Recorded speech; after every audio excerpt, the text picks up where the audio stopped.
که از انوشه خیلی خوشم اومد. مخصوصا تو مراسم حنای عروج دعوتش کردم.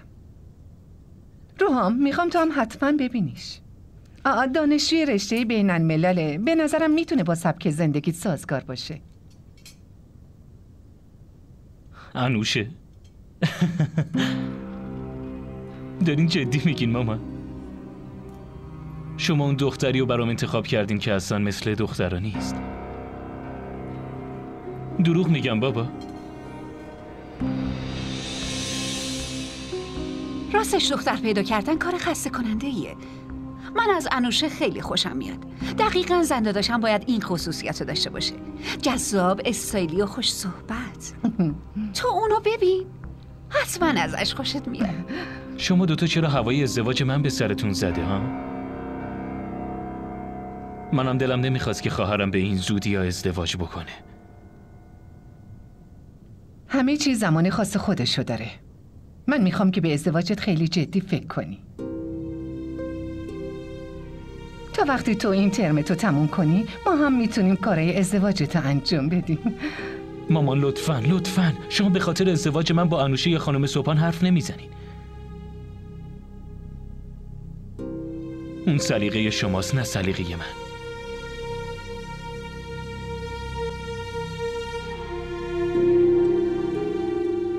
من با همون دختری ازدواج میکنم که دوستش داشته باشم.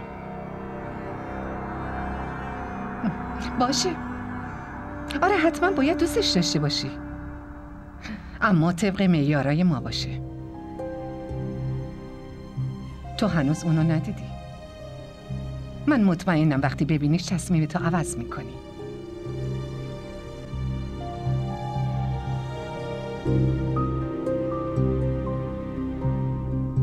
از این سالاد بخور. باش.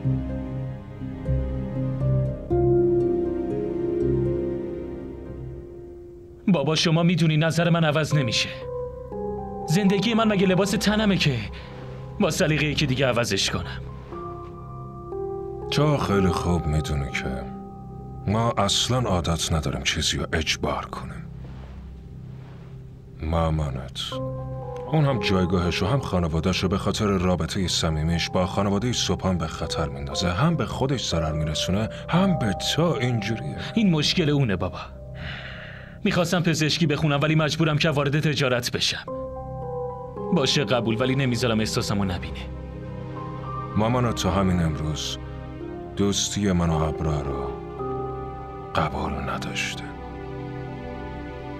اگر میدونست که قرار دوستی تو و مومنت تا این حد پیش بره، اون وقت 4 طرفو برات نگهبان میذاشت.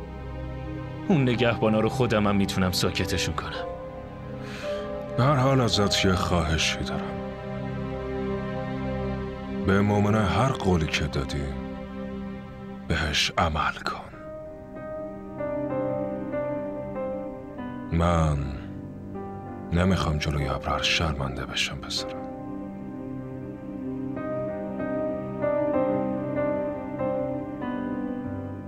بابا شما میدونین که بهترین بخش دوستی من و مومنه کجاست؟ اینکه بین من و اون هیچ قول و قراری نیست.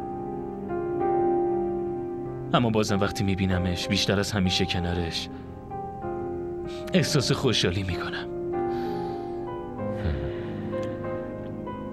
بابا شما همیشه میگین برای یه زندگی زناشویی موفق دوست بودن زن و شوهر لازمه. برای همین من میخوام بهترین دوستم رو تو خونه و زندگیم داشته باشم. لطفاً شما به مامان بگین که زندگی رو برام سخت نکنه. من واقعاً دوستش دارم. تو درست میگی پسرم. اون پیوندی که خوشحالت میکنه اون بیشتر از همه چی به قلبت نزدیکه. من این قولو نمیدم که طرز فکر مامانتو عوض میکنم، چون واقعا کار راحتی نیست. اما این قولو میدم تا جایی که توانشو دارم ازت حمایت کنم. ممنونم.